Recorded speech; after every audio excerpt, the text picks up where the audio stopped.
15 minutes ya masano 15 minutes ya masano ya vrai 15 minutes ya masano ba reportage à chaud ba commentaire ya moto ba analyse ya kafu ya ndenge na ndenge na ba vrai pro ya vrai ba vrai journaliste professionnel ba kopesa bino basango ya masano ya vrai ya ndenge na ndenge d'ailleurs basango ya masano ya ndembo foot basket volley handball topé rugby tennis de table ping-pong l'homme tennis tous les jours ya vrai masano ya makofi bibotu to mokato lokola libanda ya vrai boxe karaté judo taekwondo sokando soso jiu-jitsu 15 minutes ya masano mbangu pema awa en direct ya siège ya Fédération Congolaise de Football Association pour bika ba système na biso ya vitesse wapi place événement ezali photo kitakaka bongo événement mikolo yo boyebika ke biso tu mitema ezali kuna na Maroc et pas SV Club azali na préparation na kalisi bokozwa kaka na 15 minutes ya masano awa programme oyo yeme secrétaire général adjoint Rafe Sabe a kopé sabongo awa tozali na fekofa mo bange na événement boyebika ba test FIFA ale luka bakambo soko katani o simba lisusu siffleté yangwana toko yamba awa na 15 minutes à masano coordonnateur national ya commission centrale à arbitre yeme Grégoire Chamala Kalala bozapete 15 minutes ya masano ya vrai jamais ezala jamais salama na TV moko awa na leo tobandi na événement oyo ezali na Fédération Congolaise ya Football Association pendant une semaine séminaire ya renforcement capacité bongo pe mikolo oyo ezali kula mbangu pota kanga sote ba test FIFA la tomoni ezalaka nini. Merci comme ngai ezali monsieur Grégoire Chamala Kalala nazali moko na ba ancien arbitre international ya mboko oyo pour le moment nazali instructeur fédéral, coordonnateur, il y a commission nationale des arbitres, donc directeur il y a stage, nyonso izo salama na niveau ya ba fekofa, donc c'est ça qualité nangai. Bambangu wana bobenga ngo nini? Test FIFA eza nini en fait? Ezali nini? Bambangu wana tozobenga ngo test physique FIFA ezali pour na ko tester aptitude physique na performance ya barbitre na barbitre assistant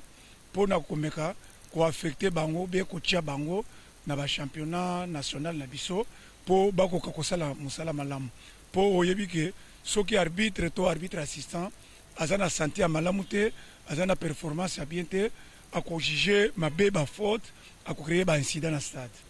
Touti ko assister sikoyo na cérémonie inaugurale solennelle ya ebandeli ya séminaire à renforcement wana oyo mot d'ouverture et pesa makina yeme secrétaire général ad interim Bezek Inyangi Bonkinda coordonnateur Grégoire Chamala Kalala pe a pesa ki maloba tomona ki pe Pierrot Mosengo Izegba secrétaire provincial adjoint ya ligue ya football à Kinshasa oyo atombela ki boye malamu na ba arbitre nyonso bozomona bazakuna ebele bongo tolinto tuna na coordonnateur national ba oyo bazaki na salle nde ba oyo bazui to bango nyonso o bazaki ba candidat et puis na ba candidat boya bubandaki déjà ba test ba mbangu ba bandaki est-ce que bango nyonso bazui te ba oyo moni na salle monsieur le journaliste ezali uniquement ba oyo bazwi na mbangu oyo baza apte pona kosala musala malamu na Coupe du Congo na championnat d'élite division 1 et division 2 nde ba oyo tozana bango awa pona ko remettre bango à niveau et puis ko renforcer ba capacité na bango po bako kosala musala malamu championnat eleka na kimia na bosembo vraiment na application stricte et judiciaire ya ba loi du jeu. Talaki que séminaire wana na ba test wana ils ont concerné l'arbitre ya ligue de football à Kinshasa, ya ligue de football ya Congo central, ya Bandundu na Équateur. Bongo tokozwa moi ba nombre ba chiffre ba yaki combien, ba katani combien, ba tikali combien. En tout cas, merci pour na mutuna. To banana tozonga na sima. To bandika ka lelote. Na mot d'ordre ya président ya Fekofa, M. Costa Omar Selemani, afongolaki champ de bataille pour combattre fléau et arbitrage. Yango komi kokimisa bantu na ba stade, bantu bazoya te grâce à cause de arbitrage. Donc yango to biso ba instructeur to zasima ya président na biso ya Fekofa mais c'est Constant Omari pour to bunda na ye elongo pour to combattre fléau wana to zongisa makambo na nzela. To bandaki na Kindu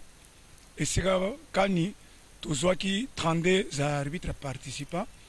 22 seulement nde ba zwaki oyo babimaki balongaki pona kozala affecté na Ligue nationale de football pe na Coupe du Congo comme arbitre d'élite ya RDC be ya Fekofa. Tokei bongo na Goma esika pe tozalaki mois passé du 10 au 14 passé kuna toyambaki province ya Sud Kivu ya Nord Kivu na ndambu ya Ituri bande kwa Bunya tozwaki à peu près 68 arbitres. Sur les 68 52 non 48 bazwaki balongaki bakozala affecté na Coupe du Congo to na Linafoot be bamusu bakatanaki. Donc yango to continuer to ya walelo tozali déjà na première étape et salamaki lelo na Tongo sur 23 arbitres seulement. Il y a 4 ligues, 15 bazui et différents wana bakatani balongwe. Donc ils ont jeté hein. Ils ont jeté likambo ya o X Y alinginga ite mwana ya te. FIFA ye moko atindiri biso ordinateur. Ezali FIFA asali mundele moko achena kati ya machine. Mundele wana mutu azo komandite makambo. Biso tovanika na tribune. Soki mundele apesi krrr okay. Soko ye retard olongwe ube soko kweyo moko munganga zuyo bamemi yo olongwe na yo. Merci mingi coordonnateur national ya commission centrale à arbitre Grégoire Chamala Kalala bongo awa touti komona cérémonie inaugurale yo secrétaire général a représentant du comité exécutif pona mikole kotikala bozali bolengeli nini ezali na calendrier na manaka na bino pona mikole kotikala lundi na Tongo tokozesiko uniquement na arbitre assistant. Barbitre assistant lelo ezalaki mokolo ya barbitre assistant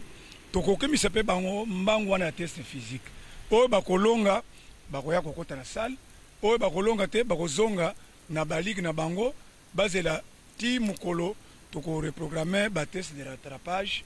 soki bakozwa bakoti na mulongo soki bakozwa te pona bango mbulo oyo esili et puis na pokwa ya lundi tokozala pe na salle pona ba cours théorique mardi na Tongo ba exercice intégré ou bien ba pratique na pokwa cours théorique mercredi ndenge moko Tongo exercice intégré ou bien cours pratique pokwa cours théorique jeudi boye toye pe to sukisi c'est vendredi cérémonie ya clôture. Bande konanga soki tozo insister makambo ya arbitre to moni 15 minutes to salango vrai lisolo tozo fungola pona makambo ministre ya ba na kenda ministre ba ministre ba salingani ba arbitre ndé po ba arbitre wala ba mona sauter la daye kanga et tout ça. Donc oyo kutu CG intermédiaire à lobby ezani ni fléau to fléron alobi et comment ça la fléauté il fait ça des flairons c'est le quoi qui toko eko sangisa biso arbitrage il faut penza et bonga malamu yangwana a olobelinga makambu ke lelo bozali na arbitre lobi ntondele bozana ba assistant bato bozolandanga boyebake na arbitrage ezali susu neti ya kalate o oza siffler o termine 4 au siffler lobi okekuna na suka o bana o na juge de touche te sikoyo FIFA zoluka professionnalisation soko oza arbitre central oza arbitre central soko oza assistant oza assistant yango olingana zwana nu confirmation na yebana nu siko musala ngo ya arbitre e bando tambola siko ndenge nini batu na batu kotela bango to ndenge ni to ndenge nini te omoni kala babanda ko benga arbitre na juge de touche yango FIFA alobi te mpona kochange makambo arbitrage ekoma équipe ndenge mpe tozosifle baéquipe bango mpe bakomi équipe donc équipe wana eza composé na arbitre na assistant na ye donc arbitre moto akozala directeur ya jeu assistant akoassiste arbitre mpona koede ye ke place boye hors jeu place boye faute yango wana ezali différence wana arbitre na arbitre assistant bango nyonso bakomi na équipe moko ezali te ke oyo arbitre oyo ajija kaka batouche non bango nyonso bakomi équipe moko wana tokolinga totika yo mpo olanda mateya oyo bazali kopesa kuna par rapport ya bakandidat bozozwa na mpe ndenge bato bakomi kojuge arbitre bino mo bato boza na kati sentiment nini boza nango par rapport ya arbitrage congolais ya lobi ya lelo na ya lobi en tout cas mutunaka kitoko na sepeli mingi arbitrage ya lobi oyo elekaki ezalaki mpenza mabe yango ekimisa bato na stade sikoyo yango moni toremerciaki mokonzi ya Lifkin na mokonzi ya Linafoot donc banda baye elongo na biso bainstructeur donc toserange biso nyonso derrière M. Constant Maremani Selemani yango moni ke mois saison passée mois 2 ans oyo makambo ebandi kochange soki otali bien même na niveau africain tokomi na barbitre d'élite barbitre na biso bakomi kofranchir basala me bamatch ya quart de finale demi finale tokomi na élite A donc c'est que mosala tozosala ezopromettre na ndenge mpe président na biso ya FECOFA atie riker biso nyonso nsima na ye mpe bakonzi baye na Lifkin to na Linafoot donc tosangani makambo ezochange makambo mpe ese echange tozocontinue tozokokoba se kokoba mpona kotia yango vraiment kobeta sete mpo ebonga tozala toujours mbendele ekweya te RDC tozala toujours likolo. Merci. Bendele ekweya te tozala toujours likolo ndenge Grégoire Tchamala Kalala coordonnateur oyo azali moko ya instructeur ya séminaire ya renforcement ya arbitre na assistant oyo ezosala sikoyo mpona kozwa arbitre internationaux fédéraux baza na niveau oyo ekoki mpona ko-officier match surtout ya division d'élite lokola Ligue nationale ya football Ligue 1 wana mpe lokola tozalaki kaka nzinga ya Fédération congolaise ya football association boyi ke biso mikolo oyo mitema lukuluku oui, ça va. Mitema lukuluku ya mama catholique te. Po mama bazela mitema lukuluku yeso ko yate. Biso mitema lukuluku po tozo tala na zuko côté bala ver bazali préparation klenda makasi yangwana tokutana kina moko oya ko sala ba dernière formalité pour na balanda équipe apesa biso programme ya banavea ndenge bazali kuna na Maroc bakokende na Égypte quand Raphaël Esabe Kalaka Mokondi Molandi ya ASV Club Nzombo le soir Mutumukwapu. Programme est assez simple. Date ya match ezali mercredi na 21h heure locale, 20h heure Kinshasa. Na 20h batu nyonso devant écran pour dans le match wana à partir ya Port Saïd en Égypte. Donc programme ezali wana équipe ezana en Maroc mais le long à 22h30. Équipe au Maroc pas na Caire et comme à la Caire na 4h25 à partir de Caire dimanche na Tongo bazu avion ba na Port Saïd donc le départ ils allaient lelo na 22h30 ba comme à la Caire na 4h25 na Tongo ya dimanche ba kozwa transport et pas match robetama à 165 km ya Caire. Équipe bazako sala lelo basali entraînement na Tongo contrairement na ba joueur mususu bazako sala na butu na ba 20h basali na Tongo parce que na pourquoi départ ezali bani donc problème ezali mingité